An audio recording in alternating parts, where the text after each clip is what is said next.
ازاي تقدر تشتغل وانت في بيتك ومن اي مكان في العالم. انت هتستثمر مرة بس بإذن الرحمن الرحيم هيعود عليك الاستثمار ده 1000 مرة. انسى او انسي ان انت ربنا يديكي حاجة عظيمة الا لما لازم تسعي. لو انت عايزة تشتغلي هي فرصة للشغل معايا. الكورس ده انا هدربكم بنفسي ان انت ازاي ناخد منك المشكلة اللي انت عايشاها دلوقتي، وانا واثقة وانت بتسمعيني دلوقتي عايشة مشكلة، هناخدها وتبتدي تشتغلي عليها وتتطوري. طيب المشكلة دي جات لي انا في العلاقات ليه؟ عشان هي جواها رسالتك. طب المشكلة جات لي في الصحة ليه؟ في التخن ليه؟ عشان جواها رسالتك. طب المشكلة جات لي مش عارف ليه؟ عشان جواها رسالتك.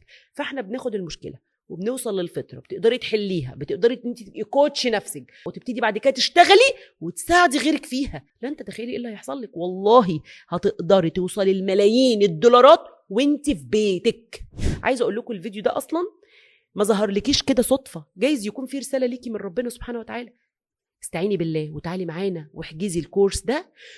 وعايزه اقول لكم انا بوعد بده وواثقه، لان ان شاء الله باذن الله هختار منهم عدد كبير جدا يشتغل معايا باذن الرحمن في اكاديميه نفس مطمئنه.